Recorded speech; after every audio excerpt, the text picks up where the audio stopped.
Recording in progress. Muy buenas noches, doctores.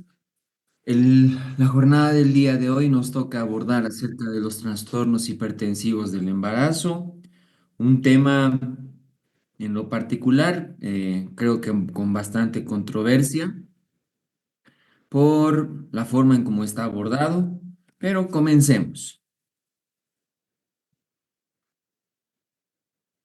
A ver, tengo una paciente de 31 años de edad, ¿no? Su segundo embarazo ha tenido una cesárea previa. Actualmente 34 semanas de gestación por fecha de última menstruación confiable. Embarazo actual de una nueva pareja y con antecedentes de migraña con aura. Acude a sala de emergencias refiriendo cefalea occipital de leve intensidad de tipo pulsátil y edema en extremidades inferiores. Al examen físico, la altura de fondo uterino 26 centímetros, producto único vivo con frecuencia cardíaca fetal de 122 latidos por minuto, no hay dinámica, movimientos fetales positivos, edema de extremidades inferiores, dos cruces con Godet positivo y una presión arterial de 150 a 100 milímetros de mercurio. Dentro de los laboratorios, lo que destaca la ST y la LT, 78 y 80 unidades sobre el litro correspondientemente. La ecografía no reporta datos alterados sobre el producto y la paciente tiene de actividad agricultora. Vemos que se llama notando más o menos sobre qué estamos y obviamente en función a su bibliografía sería mucho mejor.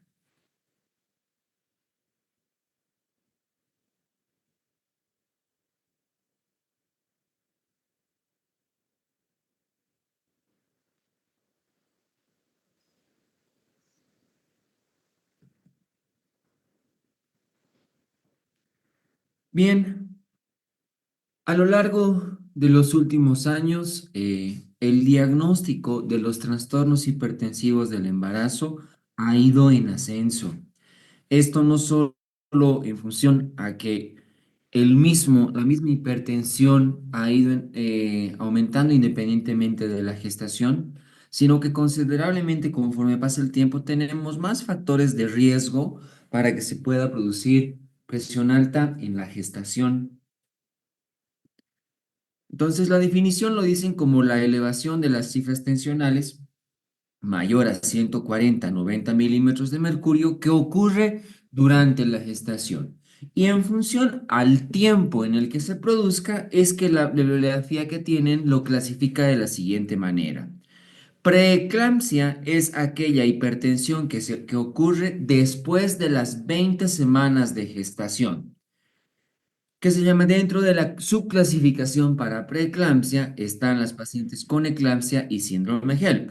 Eclampsia es la presencia de convulsiones tónico-clónicas debidas a la hipertensión por la preeclampsia. HELP es una segunda subclasificación en la que habla acerca de un trastorno microangiopático desencadenado por hemólisis, elevación de enzimas hepáticas y plaquetopenia, ¿no? Estas son las variantes graves de la preeclampsia.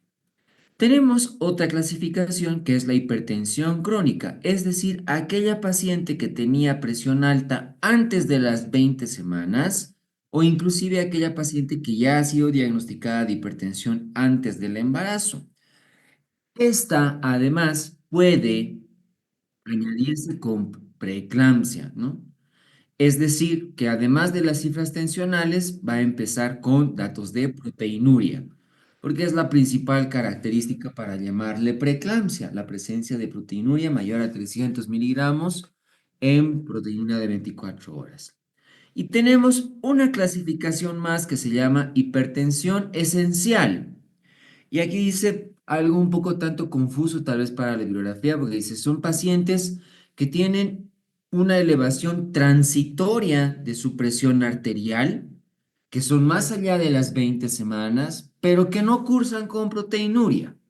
Esa más o menos es la definición que hace la bibliografía para hipertensión esencial.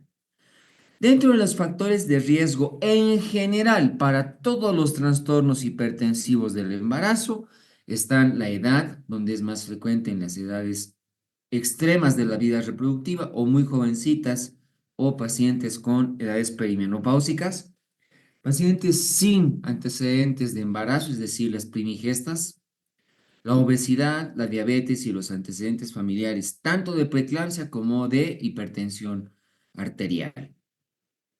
Tenemos que tener en cuenta de que la hipertensión que ocurre con la gestación puede traer complicaciones muy importantes para el producto y también para la madre.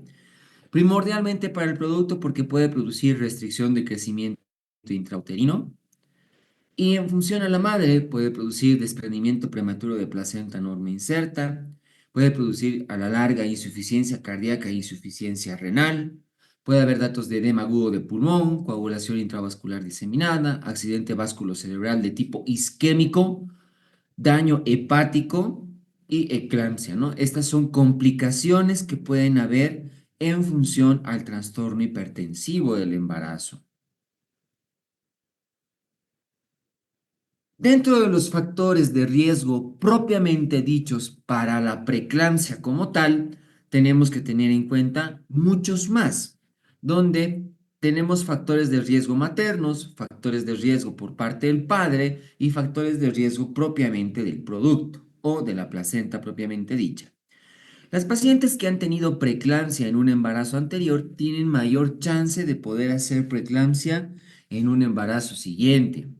Las pacientes que tienen antecedentes familiares de hipertensión arterial y o de preeclampsia tienen más chance de hacer preeclampsia en el embarazo.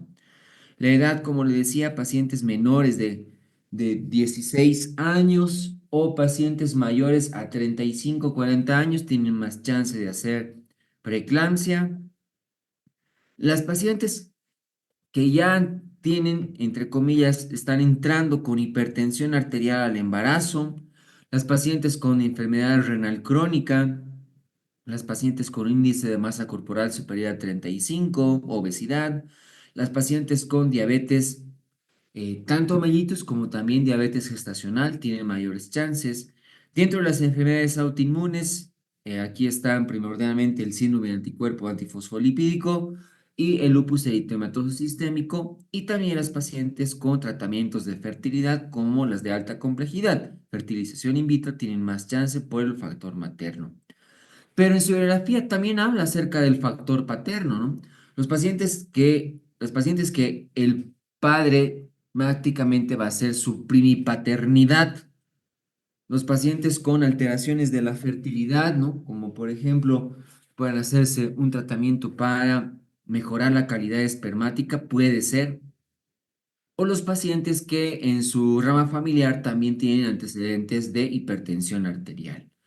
En función al producto, los productos con embarazo múltiple, los gemelares, la mole especialmente la completa, como ya habíamos visto en los temas pasados, productos con hidrops fetal o inclusive aquellos con cromosomopatías. Este grupo de factores tiene más riesgo para poder hacer preeclampsia. Al momento de hablar de la fisiopatología de la preeclampsia, es importante un tanto recordar la fisiología cardiovascular de la paciente embarazada, ¿no? Como habíamos visto en el tema número 2 y parte del tema número 1 en nuestro pensum, que está en que las pacientes con embarazo tienden a aumentar el volumen poscarga, por lo tanto tienden a también disminuir la resistencia vascular periférica y por ende el aumento del gasto cardíaco se produce en una ligera taquicardia y una ligera hipotensión materna. Estos eventos también son favorecidos por la vasodilatación que va a tener las arterias espiraladas del útero por parte de la placenta y que estas sustancias vasodilatadoras, como por ejemplo el óxido nítrico, la prostaciclina, la calicreína y la angiotensina 2, preservan, entre comillas, este gran flujo que va a tener hacia la placenta. Por lo tanto, cuando hablamos del factor fisiopatológico, tenemos que tener en cuenta los siguientes detalles.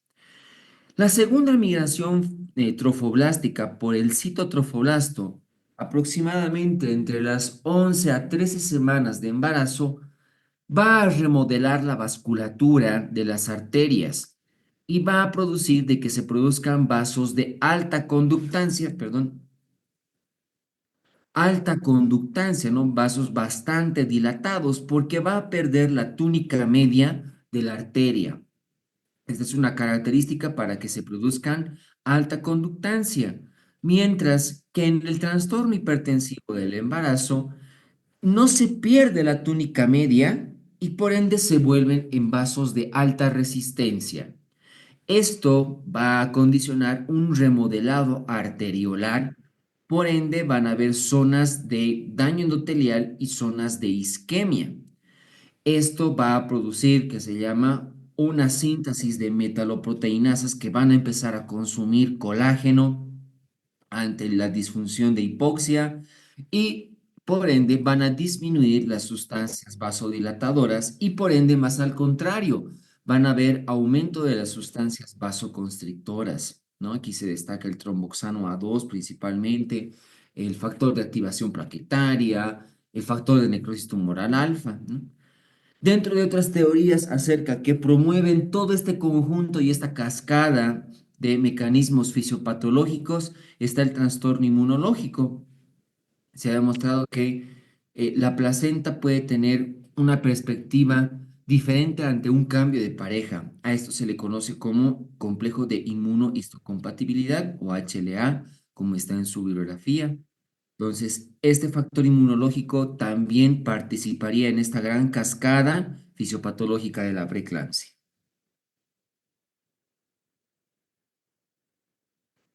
Una vez que se instala el trastorno hipertensivo en el embarazo, hay que tener en cuenta que se pueden producir alteraciones en órganos diana, en órganos importantes. Uno de ellos es la placenta per se. Se van a producir datos de aterosis, ¿no? Es una complicación acerca de los vasos sanguíneos que va a tener la placenta y sus cotiledones. Van a haber depósitos de fibrina y estos dos van a condicionar a que hayan infartos placentarios.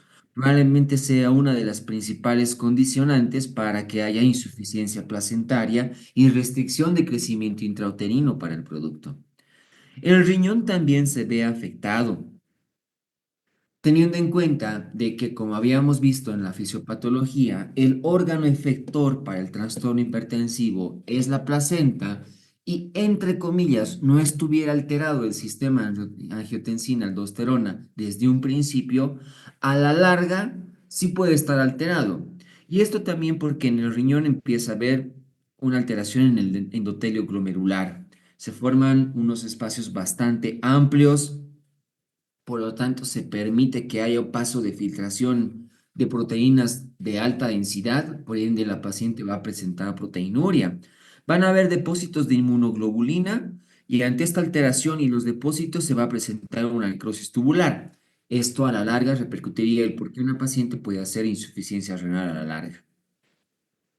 El cerebro va a presentar un mecanismo que va a atentar a la autorregulación que tiene el mismo cerebro. Sabemos bastante bien de que por los globos carotídeos y por los vasoreceptores, el cerebro tiene la capacidad de poder regular su autopresión. Pero cuando el trastorno hipertensivo se vuelve severo, se irrumpe la regulación del mismo y por lo tanto hay zonas con vasoespasmo a predominio de los lóbulos occipitales y también parte de los parietales y temporales. Tanto puede llegar a ser el vasoespasmo con las zonas de isquemia cerebral que fácilmente pueden llegar a zonas de infarto. Puede morirse, entre comillas, ese cerebro y por ende hay una descarga electroquímica en la corteza cerebral que puede corresponder a la aparición de convulsiones. También pueden haber alteraciones en pequeños vasos.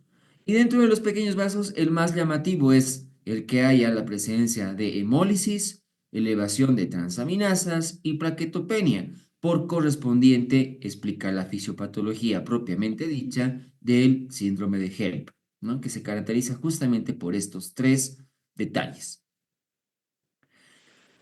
Si nosotros quisiéramos realizar un diagnóstico precoz de preeclampsia, tenemos algunos predictores, como por ejemplo la evaluación de la presión arterial en el segundo trimestre de manera seriada. Realizar el diario de presión ayuda considerablemente para valorar si esa tensión arterial sobre la basal iría aumentando en sus cifras. También hablan acerca del Holter, que si bien puede tener mucha descarga sobre la paciente embarazada, pero también puede ser un predictor. La solicitud de angiotensina 2 y su alteración sería un factor predictor. Muy importante el Doppler de la arteria uterina. Como habíamos visto en la fisiopatología, la migración trofoblástica alterada entre la semana 11 a 13,6 repercutiría justamente en el Doppler de esta arteria con un índice de resistencia elevado, justamente en las edades gestacionales 11 a 13. Y también tenemos factores angiogénicos como el factor de crecimiento placentario, la proteína plasmática ligada a la placenta, que son parte de los factores predictorios para preeclampsia a tempranas edades gestacionales. ¿Podríamos hacer la prevención de preeclampsia? La bibliografía dice que sí. Uno, dieta. Las pacientes que tienen preeclampsia como tal no se beneficiarían de la dieta puesto de que no estaría alterado el sistema renina-angiotensina-aldosterona. Pero aquellas pacientes con hipertensión esencial o crónica sí se beneficiarían de una dieta hiposódica. La aspirina a dosis baja se ha demostrado con gran efectividad para la prevención de estadios severos de la preeclampsia. ¿Y qué pacientes por lo general son candidatas a recibir aspirina? Las pacientes con antecedente ya sea de preeclampsia en el embarazo previo o inclusive de familiares. Las pacientes con hipertensión crónica, las ya hipertensas antes del embarazo. Las pacientes con enfermedades autoinmunes como síndrome de anticuerpos antifosfolipídicos y lupus eritematoso sistémico. Y las pacientes con un aumento marcado de su presión arterial tendrían que empezar a consumir aspirina a bajas dosis. También la suplementación de calcio ha demostrado la disminución del trastorno hipertensivo del embarazo, el uso de antioxidantes o inclusive la administración de L-arginina funciona bastante bien. Ya para hacer el diagnóstico tenemos que tener en cuenta que hay una triada importante para la preeclampsia, que primordialmente es la aparición de hipertensión arterial, sistólica mayor a 140, mayor o igual a 140 en milímetros de mercurio y la diastólica 90 milímetros de mercurio igual o mayor. El otro está en que haya proteinuria y que esta tiene que ser mayor a 300 miligramos sobre decilitro, digo, mayor a 300 miligramos en proteinuria de 24 horas. Y el otro detalle es de que se acompañe de edema. Estos tres forman la triada para el diagnóstico clínico de preeclampsia. Por lo tanto, cuando tenemos una paciente con estas características y con los factores de riesgo detallados, lo ideal es internarla por lo general a la paciente. La bibliografía nos sugiere que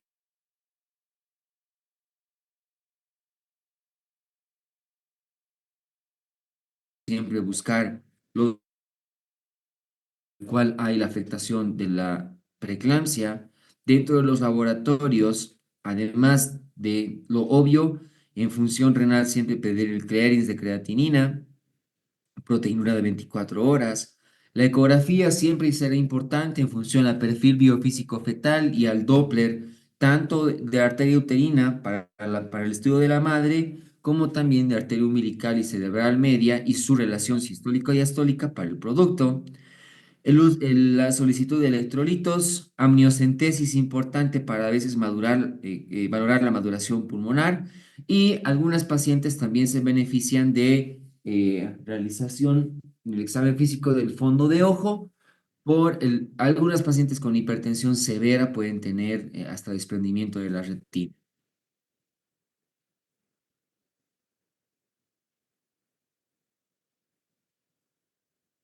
Para hablar acerca del manejo y el abordaje de una paciente con un trastorno hipertensivo del embarazo, tenemos que tener las siguientes consideraciones, ¿no? Que lo ideal, como les decía, es la internación de la paciente, la oportuna administración de antihipertensivos para manejar la presión arterial, el control de peso diario para ver que la paciente no empiece a edematizarse más de lo normal, porque si bien es común el edema en extremidades inferiores, hay pacientes que pueden llegar inclusive hasta la anasarca con un edema abdominal bastante masivo. Y un detalle muy importante que es para valorar la función renal, el control de la diuresis horaria tiene que ser importante. ¿Cuándo deberíamos referir a una paciente a un centro de mayor complejidad? En casos de hipertensión severa, en casos de proteinuria considerable, más allá de 2 gramos sobre en proteína de 24 horas, pacientes con irritabilidad neurológica, pacientes con deterioro hepático renal, plaquetopenia y alteración fetal, deberíamos referirlas. Y también tenemos criterios para la interrupción de la gestación propiamente dicha, que es la aparición de una preeclampsia moderada con feto ya maduro, es decir, a término, es mejor interrumpir el embarazo. Preeclampsias severas con embarazos de 32 a 34 semanas es mejor interrumpir. El fracaso del tratamiento antihipertensivo, las pacientes con eclampsia y las pacientes con malformaciones y o alteraciones fetales importantes que repercutan la vida, son criterios para interrumpir el embarazo a la brevedad posible. Dentro de las consideraciones que tenemos que tener en cuenta una de las principales complicaciones que es el síndrome HELP. Sabemos bastante bien que es hemólisis y cómo diagnosticamos la hemólisis con la enzima lactato deshidrogenasa que tiene que ser mayor o igual a 600 unidades internacionales sobre litro y en ausencia de esta prueba podemos realizar frotis periférico para buscar formas inmaduras de la preeclampsia. Otro está en los valores elevados de las enzimas hepáticas al doble del valor normal, ¿no? Aquí nos sugieren, por ejemplo, el GOT mayor a 72 unidades sobre litro. Pacientes con hiperbilirrubinemia, aunque este detalle no se marca en un principio, sino en datos de hemólisis tardía. Y el que da inclusive la clasificación y la severidad del cuadro es la plaquetopenia. Si tenemos plaquetas menores a 50.000, hablamos de un grado 1, menores a 100.000, grado 2, y mayores a 100.000 es un grado 3 del HELP, ¿no? El grado 1 es el más severo y el grado 3 es el menos severo, pero cualquier síndrome HELP diagnosticado es importante, que se llama por las grandes complicaciones que pueden haber, ¿no? Porque puede haber una alteración hepática tan masiva que por la hipertensión y el síndrome HELP puede haber ruptura hepática. Los pacientes pueden sangrar una barbaridad por el abdomen y hasta pueden presentar datos de choque. En toda paciente con síndrome HELP, la administración de corticoides será importante para evitar el descenso masivo de las plaquetas. La dosis recomendada de dexametasona, si no me equivoco en su bibliografía, es de 6 a 8 miligramos, dosis única. La otra complicación importante con gran comorbilidad y mortalidad tanto para la madre como para el producto es la eclampsia, que es la presencia de convulsiones en aquella paciente que no tiene el antecedente de haber cursado con una enfermedad convulsiva antes del embarazo y que son provocadas por la hipertensión de la paciente.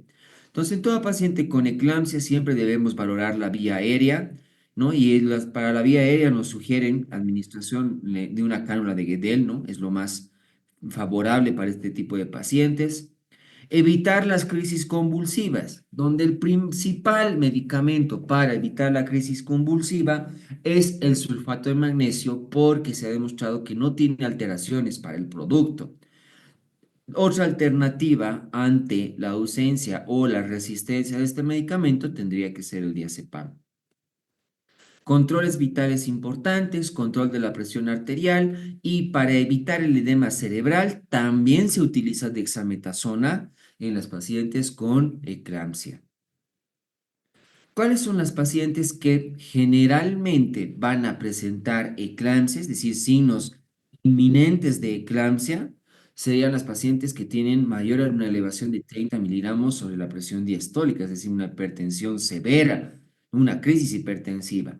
Las pacientes con edema generalizado, las pacientes con una proteinuria mayor a 3 gramos sobre proteína de 24 horas, las pacientes con una oliguria menor a 200 en 24 horas, las pacientes con un marcado vasoespasmo, ¿no? Que se traduce con dolor de cabeza, con fotopsias, fosfenos, acufenos, epigastralgia, que es el dolor en la boca del estómago, sugerente inclusive también para alteración hepática por hasta ruptura y síndrome HELP. Antecedentes de hematuria y hematemesis, estos datos son signos inminentes de que la paciente tal vez vaya a convulsionar. Dentro del que más destaca es la epigastralgia, ¿ya? La paciente que convulsiona tiene una alta mortalidad porque son las pacientes que fácilmente se pueden complicar con edema pulmonar, accidente vasculocerebral con de tipo isquémico, desprendimiento de placenta normoinserta, coagulación intravascular diseminada e inclusive el paro cardiorrespiratorio. Por eso es que, como veíamos dentro de los criterios de interrupción, interrumpir el embarazo es prácticamente uno de los tratamientos más importantes en el caso de eclampsia para evitar las complicaciones importantes en el binomio materno-fetal.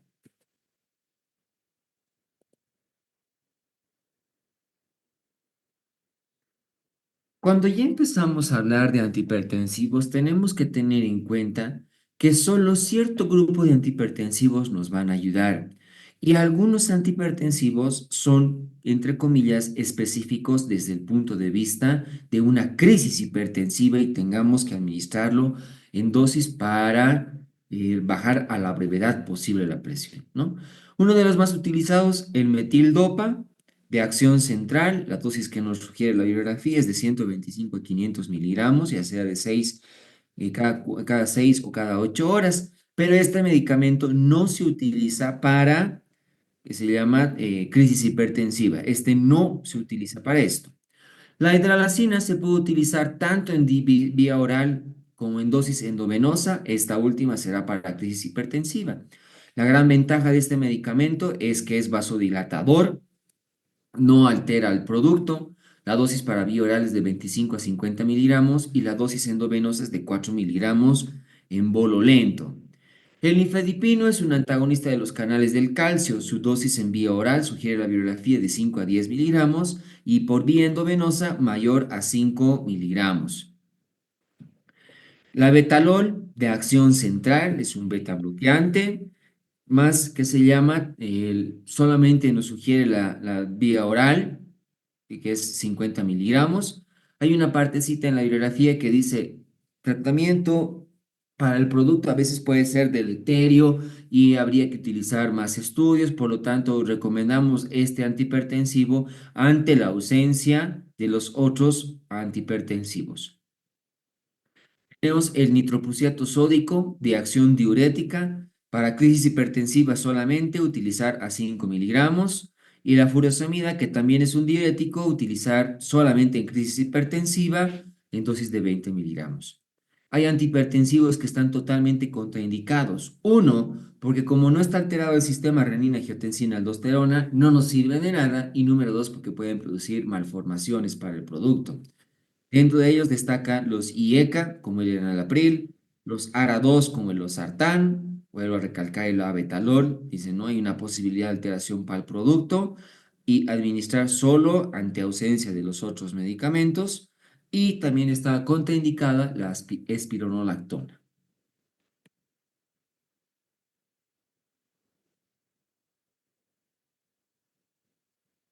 Hay ciertos casos de hipertensión secundaria, ¿no? Que no necesariamente es porque esté alterado en la paciente con hipertensión crónica el sistema renina-angiotensina-aldosterona, sino que es secundario a otro tipo de patologías, como por ejemplo la estenosis renal, donde dentro del manejo de este tipo de pacientes nos sugieren que el Doppler de arteria renal tiene que ser seriado para la evitación de complicaciones importantes.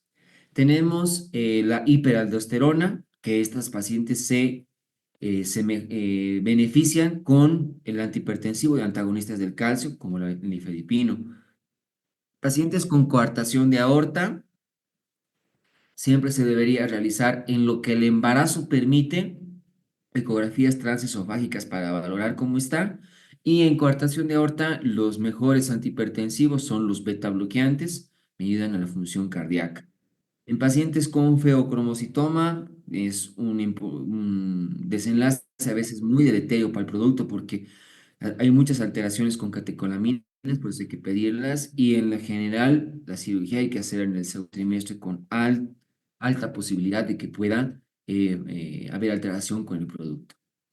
Siempre, en todo caso de hipertensión, que haya inclusive criterios como para inminencia de convulsiones, la bibliografía nos sugiere el uso de sulfato de magnesio, tanto para prevenirlas como para el tratamiento de inicio, donde la dosis recomendada para la dosis de inicio es de 4 a 6 gramos de sulfato de magnesio, pasarlos en bolo lento en 15 minutos, diluidos para luego pasar a una solución de 500 a 1000, tal vez de la misma solución que hayamos utilizado, donde la razón es de 10 a 20 gramos, con una razón de 1 gramo por hora.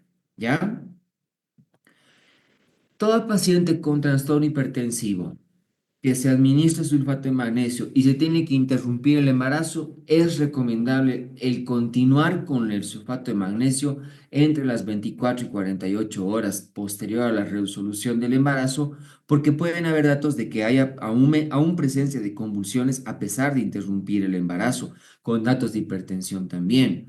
Por eso hay que también tener en cuenta de que hay ciertos antihipertensivos que podemos utilizar en la etapa de lactancia, ¿no?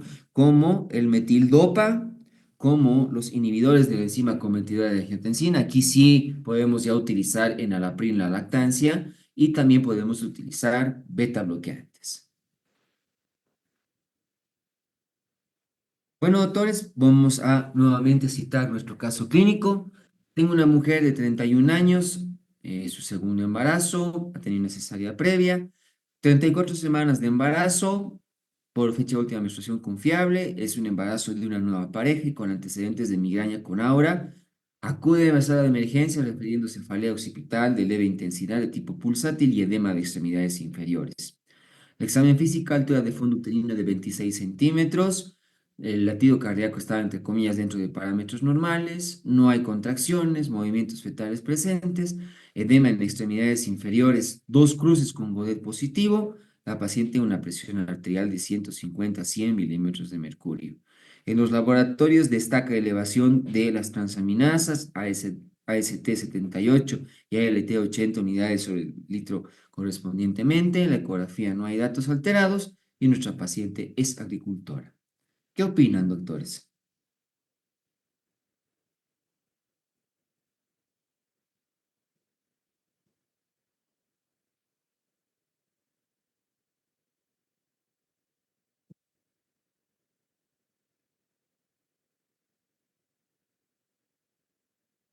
¿Tiene proteinuria? Preguntan, ¿no? No la tiene, pero la vamos a solicitar. La nueva pareja de la paciente podría tener algún grado de participación. Interesante factor de riesgo, ¿no? Eclampsia, porque tiene signos de migrañas con auras antes de las convulsiones, ¿no? Esta paciente tiene cefalea, que es un dato no importante para la severidad de la preeclampsia en este caso, porque ya la presión arterial, entre comillas, nos estuviera orientando a la gran posibilidad, aunque dice que la bibliografía también dice, ¿no? Debería ser tomada en dos oportunidades separadas para diagnosticar realmente. Aquí dice, ya hay alteración hepática, eclampsia, eclampsia. Pareciera que puede hacer eclampsia, ¿no, doctores? Pareciera, pero todavía no está con eclampsia instalada porque aún no está con convulsiones. Aquí dice preeclampsia con criterios de severidad. ¿Cuánto me gustaría decirles que esta es la respuesta? Pero según esta bibliografía no existe esto.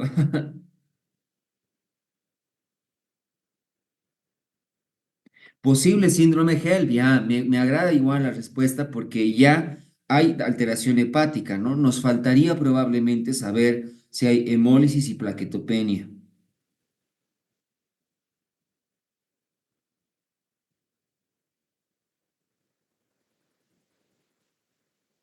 Qué interesante. Preeclampsia porque aún no evoluciona a eclampsia, no hay convulsiones, hay que pedir plaquetas y lactato deshidrogenasa, muy bien. O sea, prácticamente tendría la triada clínica, ¿no? Ah, bueno, le hace falta la proteinuria, perdón, le hace falta la proteinuria, entre comillas. Interesante, doctores. Ya. Con la valoración de este caso clínico, ahora sí, doctores, vamos a comenzar con nuestras preguntitas. Interesante, esta paciente además habría que considerar el uso de sulfato de magnesio, ¿no? Teniendo en cuenta que puede convulsionar, bien, hay que utilizar sulfato de magnesio en esta paciente. Probable restricción del crecimiento intrauterino. Si bien la ecografía normal no nos reporta nada, pero por nuestro tema pasado, tal vez igual sería sugerente en esta paciente pedirle perfil biofísico fetal y Doppler, ¿no?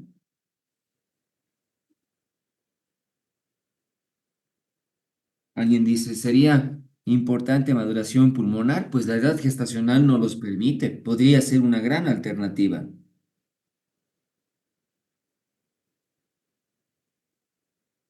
La altura tenida no es correlativa a la edad gestacional. A ver, habría que valorar en función a sus percentiles, ¿no? Con cuánto es la altura de fondo uterino para 33 semanitas. Probablemente me parece que está en un percentil 15 al borde, pero sí, tranquilamente puede ser una restricción de crecimiento intrauterino. Ya. Bien, doctores, comenzaremos con las preguntitas, ¿ya? Tengo, ¿qué cantidad de proteína se considera diagnóstica de preeclampsia? 150, 200, 300, 500 o 1 gramo en proteína de 24 horas.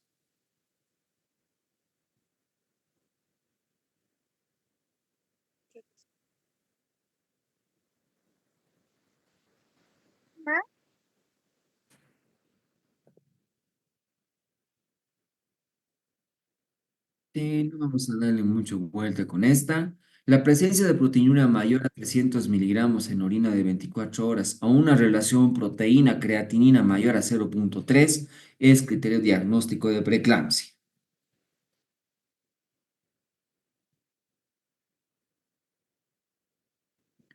¿Cuál de los siguientes signos clínicos es característico de preeclampsia severa? Cefalea persistente, edema malular leve, náuseas intermitentes, taquicardia sinusal o taquipnea.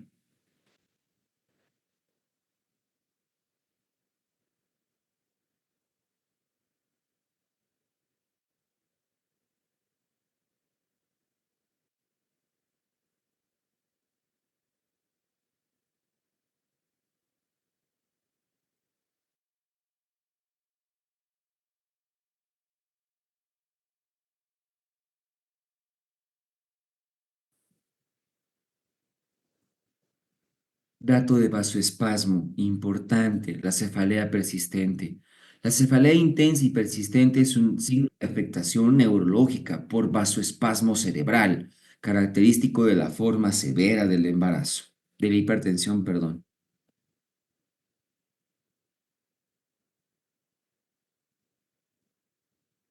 ¿Qué fármaco se considera de elección para prevenir convulsiones en preeclampsia severa? Diazepam, ferritina, sulfato de magnesio, lorazepam, carbamazepina.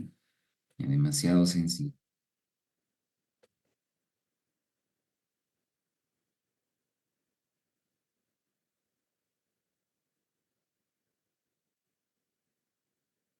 Bueno, dentro de las connotaciones de este medicamento, en la clase no lo has comentado, que de seguro lo saben bastante bien. Son muy raros los casos de intoxicación por sulfato de magnesio. Son muy raros los casos, pero que se llama su presencia se puede ver claramente con la frecuencia respiratoria alterada, los reflejos osteotendinosos, ¿ya? E inclusive que se llama los datos de conciencia. Por lo tanto, ahí sí, la administración de glucolato de calcio es el antídoto para intoxicación. El fármaco de elección por su eficacia y seguridad en la prevención y tratamiento de la eclampsia.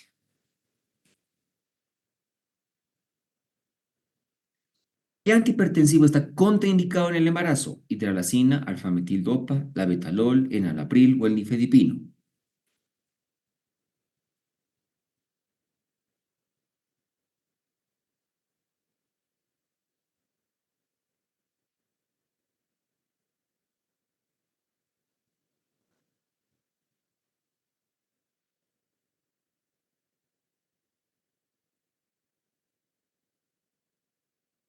El enalapril. Los inhibidores de los IECA pueden causar oligohidramnios, disfunción renal fetal y muerte perinatal, ¿no? Son complicaciones muy importantes que provoca este antihipertensivo, pero sí se lo puede utilizar en etapa de lactancia.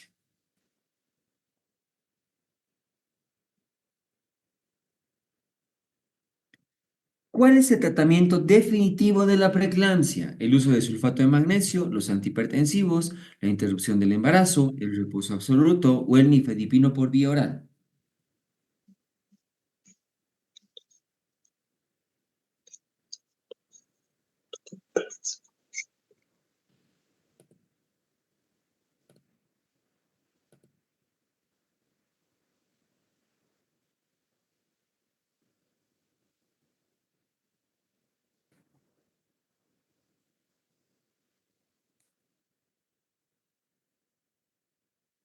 Teniendo en cuenta que el agente etiológico de la preeclampsia es la placenta, lógico habrá que sacar la placenta para que haya el tratamiento definitivo y para sacar la placenta no hay de otra, hay que interrumpir el embarazo.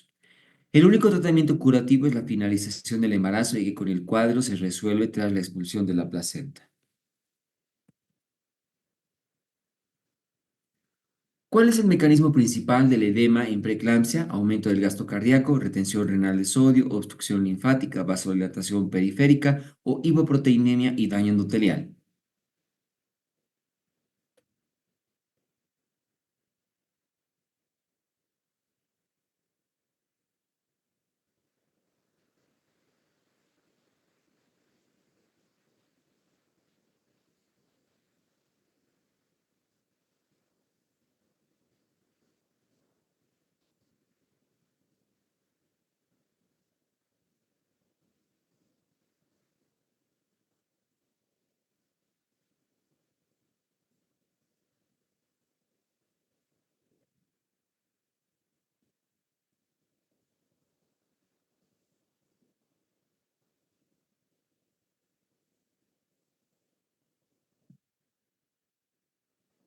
No se olviden, la lesión renal hace de que se eliminen cantidades de proteína por la orina. Justamente por eso se solicita la proteinuria. Y el hecho de que haya proteinuria, la paciente va a presentar pérdida y alteración en sus proteínas. Esto va a alterar la presión oncótica y por ende la paciente se va a hinchar. La pérdida de proteínas plasmáticas y la permeabilidad capilar aumentada causan la extravasación de líquido al espacio intersticial.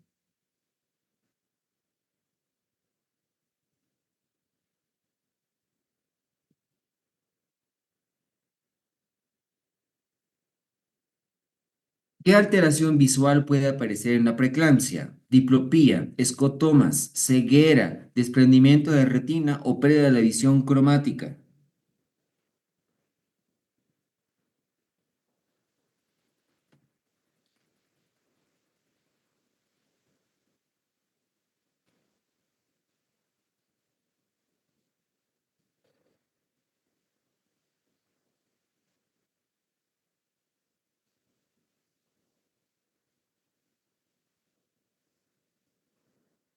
Mm, Como dicen, ¿no? Moscas, burbujas, chispitas, zonas de lugar negro en la visión. Los escotomas centellantes. Los trastornos visuales se deben a vasoespasmo retiniano reversible y son signos de severidad.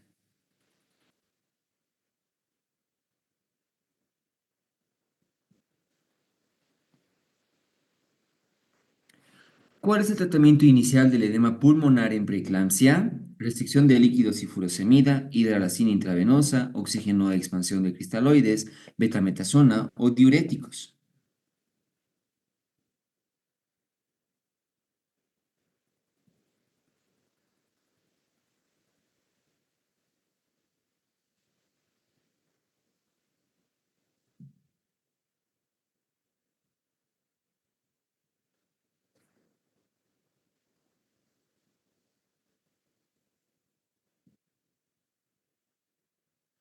La restricción de líquidos y la administración de furosemida. Aunque casualmente no podemos utilizar digo, diuréticos, no, así más o menos. El edema pulmonar se maneja con reducción del volumen intravascular y diuréticos corrigiendo la sobrecarga hídrica.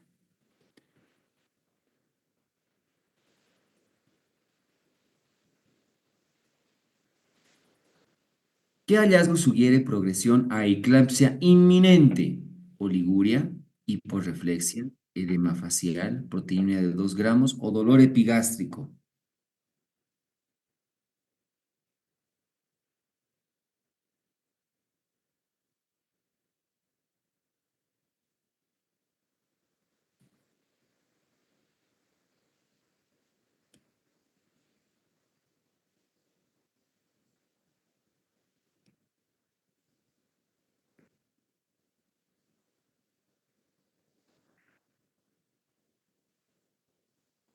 Bueno, no lo menciona su bibliografía, ¿no? Pero esta epigastralgia se le llama el signo de Chaucier, que es inminente de eclampsia. El dolor epigástrico indica irritación hepática y suele proceder a las convulsiones eclámpticas.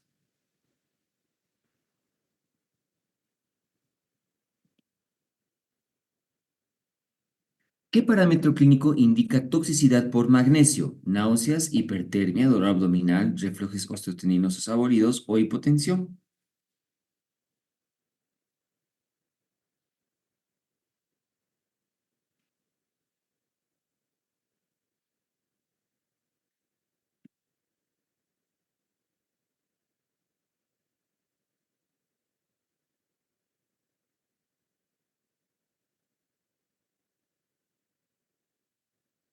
Sí, reflejos osteotendinosos abolidos. La desaparición de reflejos indica concentración sérica de magnesio mayores a 8.000 equivalentes sobre litro, peligroso para la paciente. Puede haber hasta paro.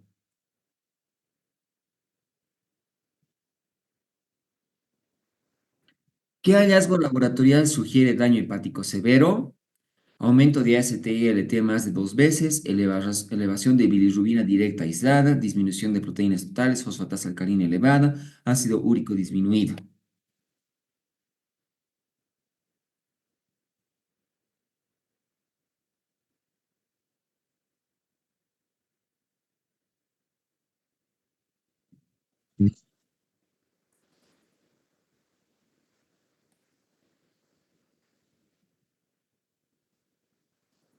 Sí, el aumento 2 veces del valor normal de transaminasas es el mayor predictor para daño hepático. La necrosis hepatocelular eleva significativamente las transaminasas, indicando daño hepático importante.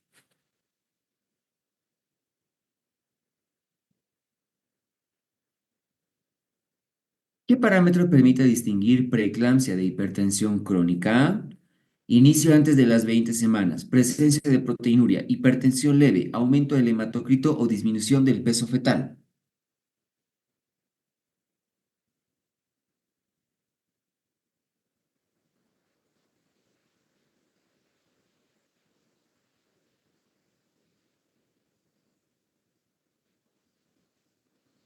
Bueno, entre comillas, esta tiene dos respuestas, ¿no?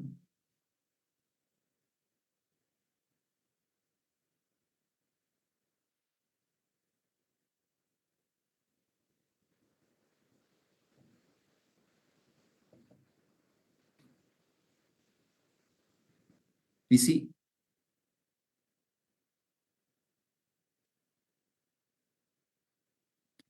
es cierto, puede ser antes de las 20 semanas para mola, ¿no? Pero cuando hablamos de preeclampsia propiamente dicha, tal vez ahí estaría el detalle, ¿no? Bueno, sí, doctores, está entre A y B porque es antes de las 20 semanas, pero el otro también es la presencia de proteinuria, ¿no? La aparición de proteinuria y disfunción orgánica define la preeclampsia sobre la hipertensión crónica.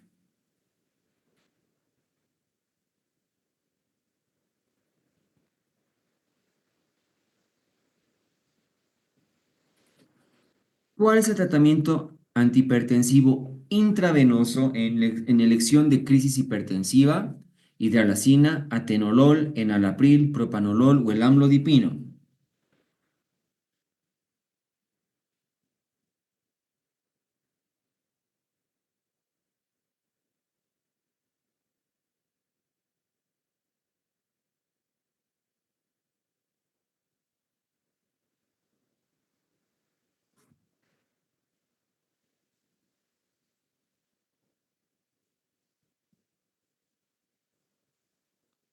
Hidralazina es, hasta el día de hoy sigue siendo uno de los antihipertensivos de elección en crisis hipertensiva. Es más, lo guardamos solo para la crisis, no lo utilizamos para otro detalle.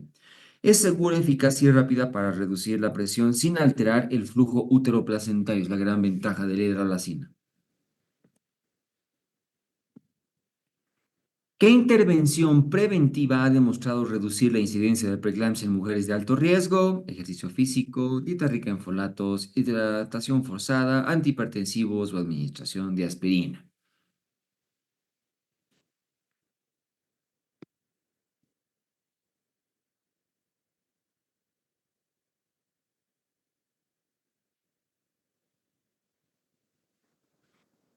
Sí, no le vamos a dar vueltas.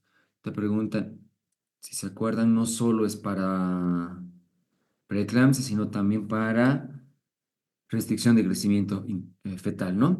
La administración de aspirina en dosis bajas de 75 a 150 miligramos día indicadas antes de la semana 16 reduce la incidencia de preeclampsia en pacientes con alto riesgo.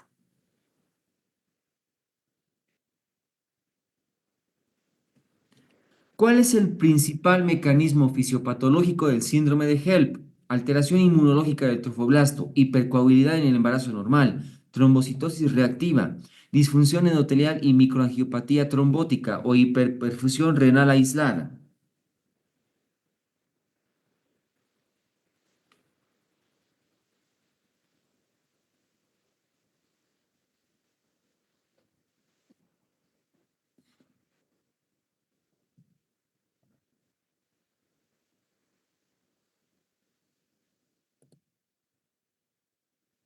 Sí, la disfunción endotelial y microangiopatía trombótica, la respuesta. La lesión endotelial generalizada causa agregación plaquetaria, hemólisis y daño hepático, originando el cuadro clínico del HELP.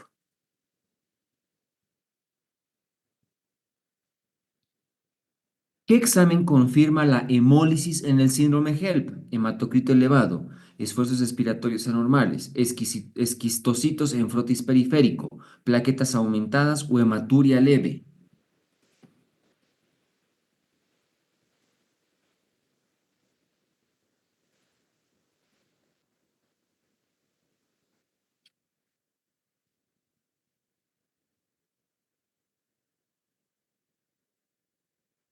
En ausencia del principal estudio, pues sí, el frotis periférico ayuda harto con ver esquistocitos, que son células inmaduras de los glóbulos rojos. La presencia de esquistocitos confirma hemólisis microangiopática típica de este síndrome.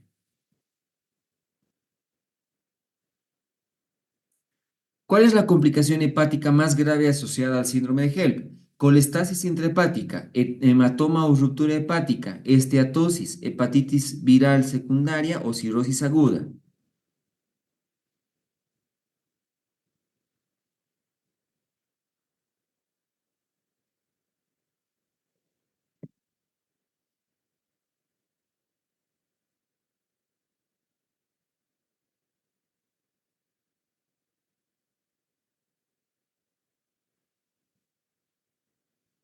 Sí, el hematoma o ruptura hepática es la complicación, ¿no? El aumento de la presión intralobular y necrosis puede provocar una ruptura hepática con hemoperitoneo y datos de choque inclusive. ¿Cuál es el signo clínico que suele preceder las convulsiones en la eclampsia? Cefalea intensa y visión borrosa, náuseas y vómitos, edema facial, ictericia o pérdida de la audición.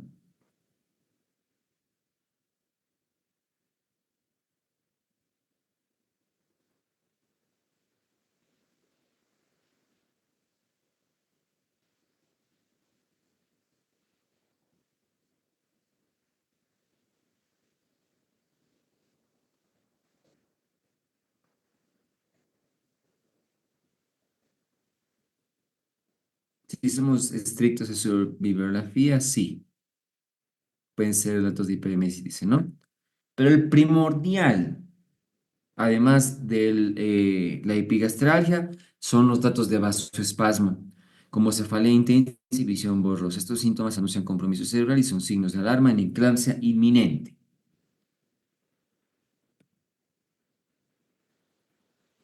La segunda migración trofoblástica que ocurre con defecto para provocar preeclampsia ocurre en las semanas 6 a 8, 11 a 13, 20 a 24, 28 a 32, 36 a 38.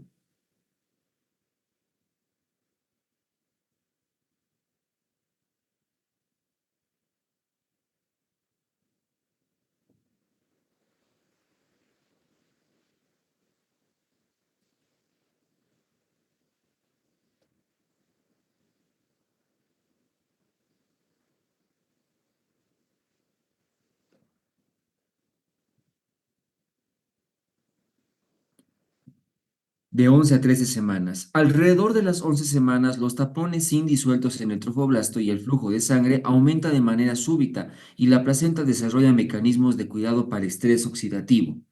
Por eso es que además el Doppler se hace a estas edades gestacionales como factor predictor, ¿lo ven? La causa inmunológica que corresponde a la alteración trofoblástica que sugiere la aparición de preeclampsia alterada, uno de los siguientes, por la presencia de metaloproteinasias, factor de necrosis tumoral alfa, tromboxano A2, factor transductor de hipoxia o el factor HLA.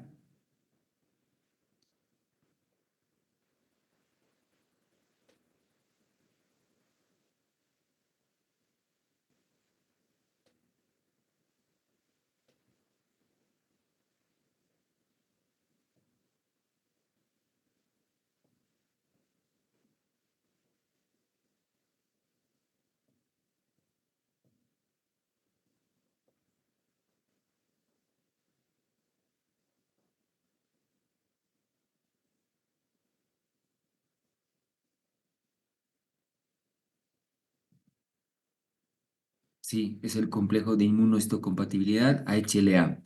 Se sabe que distintas formas de HLA están presentes en circulación materna y uterina. Se demostró que en preeclampsia estos niveles séricos y placentarios están disminuidos por un gran factor del cambio de pareja, ¿no? Nueva paternidad. ¿Qué valores de LDH sugieren hemólisis en el síndrome HELP? 100 unidades, 200 unidades, 300 unidades, 400 unidades o 600 unidades sobre litro.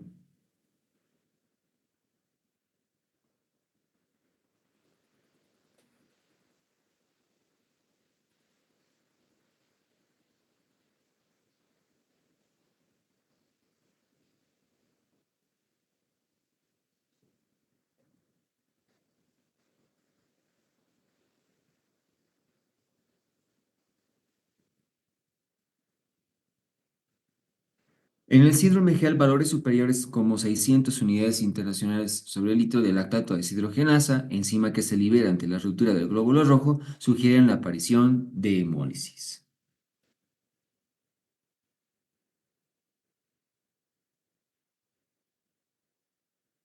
Uno de los siguientes es un criterio para interrumpir la gestación en casos de preeclampsia. Malformación fetal, plaquetopenia, proteinúria de 2 gramos, creatinina de 1,2 miligramos sobre decilitro, hipertensión de 140-90 milímetros de mercurio persistente.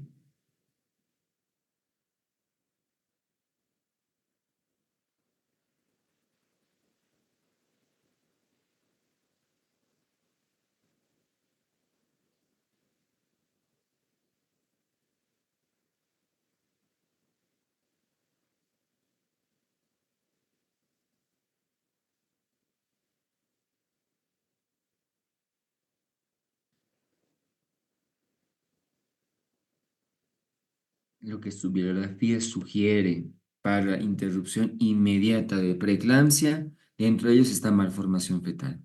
Los criterios para interrumpir una gestación en preeclampsia son producto a término, preeclampsia severa en embarazos de 32 a 34 semanas, fracaso del tratamiento antihipertensivo, eclampsia, malformaciones fetales y compromiso fetal importante.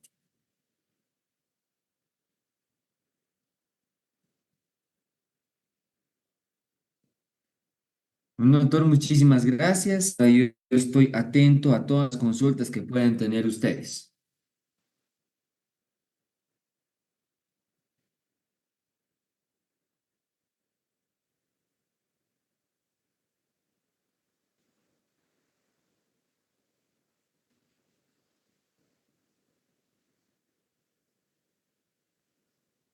Bueno, en realidad, si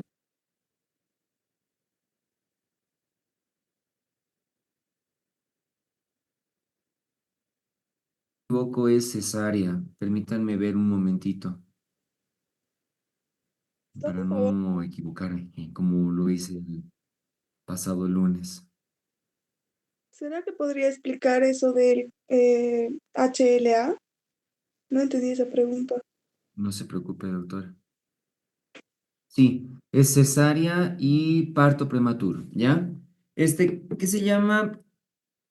Todas las pacientes que pueden presentar una pareja X, al parecer el útero se amoldaría a esa capacidad inmunogénica que tiene el espermatozoide A, ¿no? Y por ende sale un producto. Cuando llegue un nuevo producto, o sea, una nueva pareja está llegando con una nueva carga inmunogénica y el útero y el cuerpo femenino lo reconoce como un agente agresor. Esa sería, entre comillas, una de las probabilidades para que se produzca esta, este, eh, esta alteración se llama complejo de inmunohistocompatibilidad, por sus siglas HLA.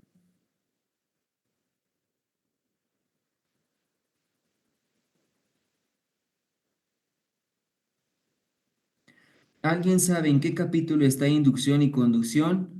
Está en el tema de parto y está en el tema de atención del parto, pero es súper escueto. La verdad, les han puesto en la bibliografía como acápite y está bien cortito.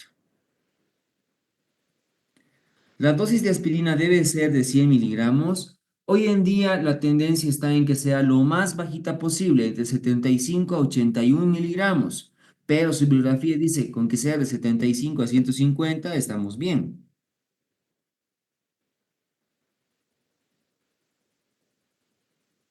Y me dice, no, inducción al parto.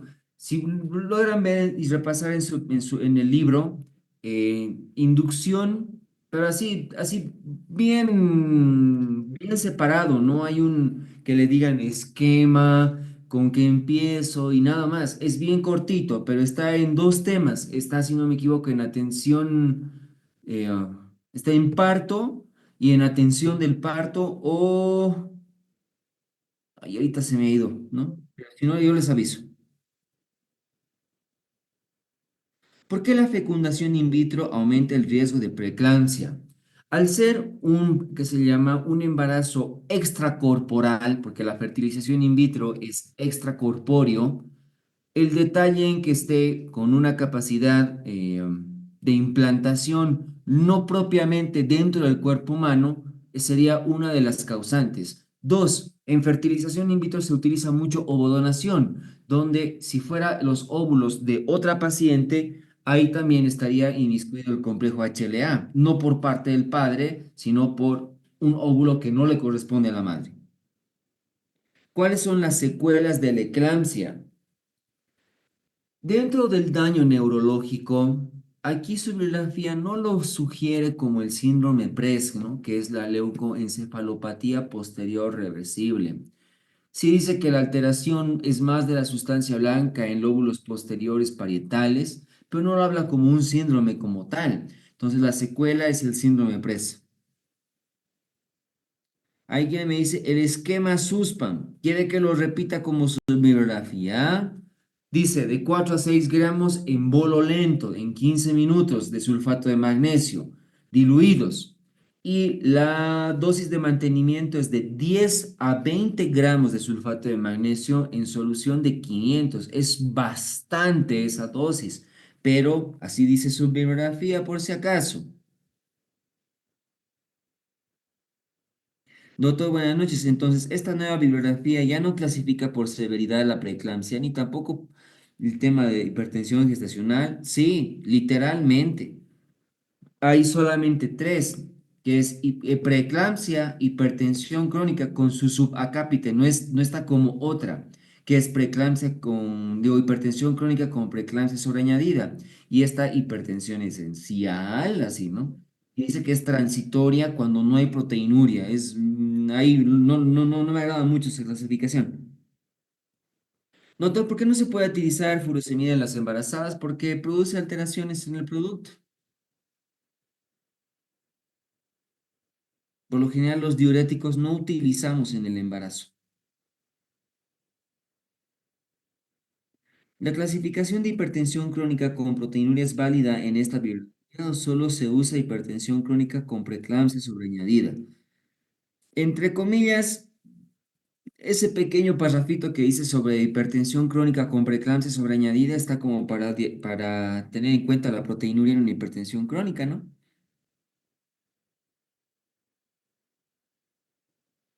El tratamiento con sulfato de magnesio a 4 gramos EB se puede dar en cualquier momento del embarazo. Bueno, lo más utilizado, entre comillas, sería en la segunda mitad del embarazo, después de las 20 semanas, porque ahí es donde se puede presentar parto prematuro, ya vamos a ver el medicamento también la siguiente semana, digo el sábado, y que se llama preeclampsia, se presenta más en la mañana a las 20 semanas de gestación, entonces ahí es donde es mejor utilizar el sulfato de magnesio. Doctor, ¿desde qué edad gestacional es correcto utilizar aspirina en preeclampsia? Esta bibliografía dice antes de la 16. Si queremos ser más exquisitos, tendría que ser entre la 11 y 13,6. Doctor, la pregunta sobre la aspirina, ¿puede volver a repetir, por favor? Creo que acabo de responderla, ¿no? ¿Alguien encontró el tema de inducción, por favor? Está en el tema de parto y si no me equivoco es atención de parto.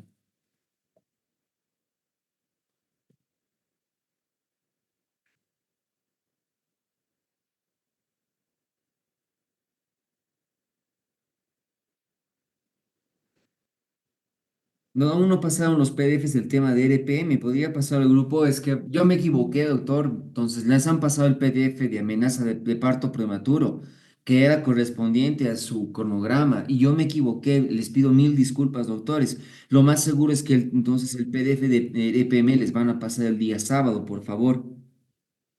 Doctor, ¿puede haber preeclampsia posparto? Sí, por eso es que inclusive dice la literatura, bueno, su bibliografía, y también es parte de lo normal. Se puede seguir administrando sulfato de magnesio hasta inclusive 24 48 horas después del parto. Y que se pueden seguir utilizando antihipertensivos. Alfametil dopa, aquí sí ya puede utilizarse en Alapril, el IECA y beta bloqueantes. ¿Por qué se administra dexametasona? Si las pacientes con preeclampsia y diabetes, ¿no estaría contraindicado? Dice aquí una pregunta. La dosis de dexametasona como corticoide es para la estabilización neuronal y también para prevención del daño hepático, ya sea en eclampsia o en síndrome GERD correspondientemente. Si no hay diabetes, con mayor razón podría utilizar corticoides si el efecto es beneficioso para estos detalles. Pero en diabetes, una sola dosis de corticoide tampoco me va a elevar demasiado la glicemia, ¿no? Y se puede controlar la glicemia, pero controlar una eclampsia y un síndrome GEL es lo que aumenta la mortalidad de la paciente. Por eso es de vital importancia la administración del corticoide.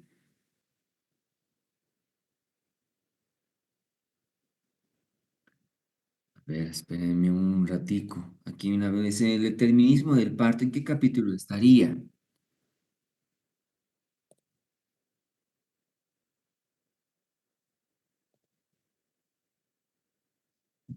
La mano no tengo el libro, perdónenme, doctores, ¿no? Ah, ya.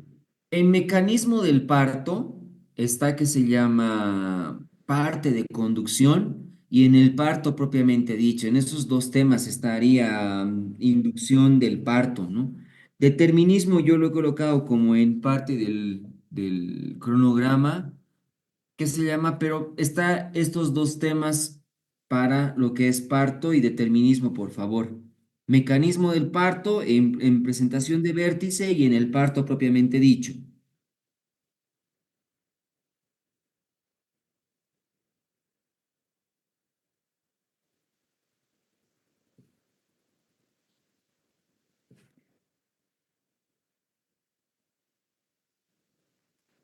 ¿Qué me dicen? ¿Cuál sería la complicación cardíaca grave en eclampsia? A, taquiarritmia, edema pulmonar agudo, bradicardia sinusal, pericarditis y endocarditis. Bueno, tendría que continuar siendo el edema agudo de pulmón porque tiene una repercusión cardíaca el edema agudo de pulmón, ¿no? Por ende, que se llama, por eso es que se pide a la paciente que no tenga muchos volúmenes de líquido porque vamos a hacer una sobrecarga cardíaca secundariamente. Doctor, el sábado llevaremos el tema de cesárea y parto prematuro. Sí, porque yo me confundí con ruptura prematura de membranas. Perdóneme, doctora, porfa. Mil disculpas. Yo tuve el error ahí en confundir los temas. Fue mi culpa. Doctor, buenas noches. En un segundo embarazo con antecedentes de preeclampsia, ¿desde qué semana se da aspirina? Desde la 11 a 13,6. El síndrome HELP corresponde a una patología microangiopática. Los glóbulos rojos empiezan a romperse. Eso explica la hemólisis. En relación al daño hepático, bueno, esta bibliografía reporta de que hay una alteración vascular del hígado número uno y que hay un edema de la cápsula de Gleason, ¿no? Que este último detalle para la actualidad ya no se ha demostrado, sino que es un edema de los hepatocitos, pero su bibliografía lo dice, ¿no? Entonces, mantengan nomás.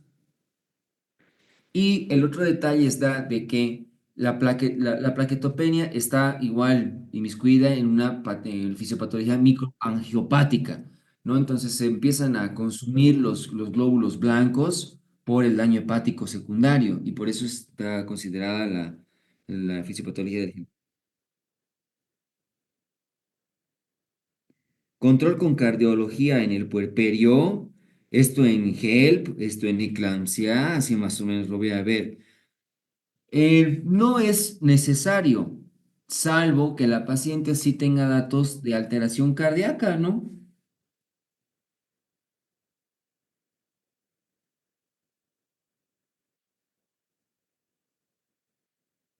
Doctor, ¿se puede realizar aborto en una embarazada con antecedentes y alto riesgo de preeclampsia? Entre comillas, no debería hacerse, porque más bien en alto riesgo de preeclampsia, ¿qué tengo que hacer? Prevención de esa preeclampsia. Para esta bibliografía no se confunda, Doc, no hay motivo por el cual interrumpir en este embarazo. Según esta bibliografía, péguese un poquito, porque si no, vamos a entrar ¿qué se llama? Eh, ¿Cómo puedo decir? ¿Cómo puedo decirle? En paradigmas, ¿no?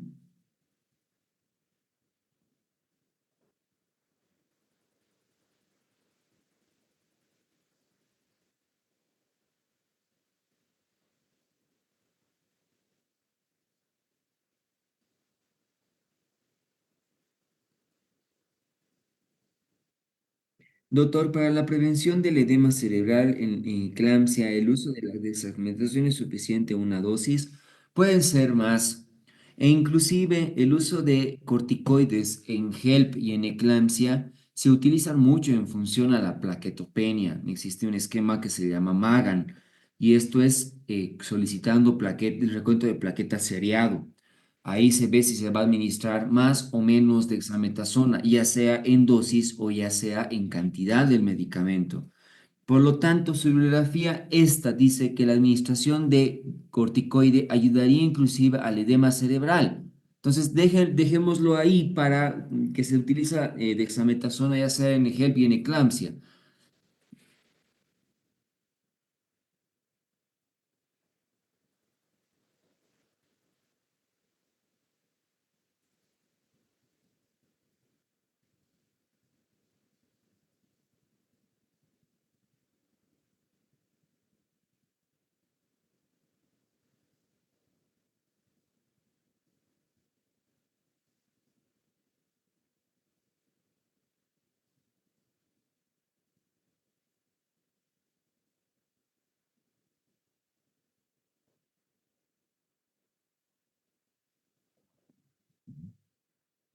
Creo que no tenemos más preguntas.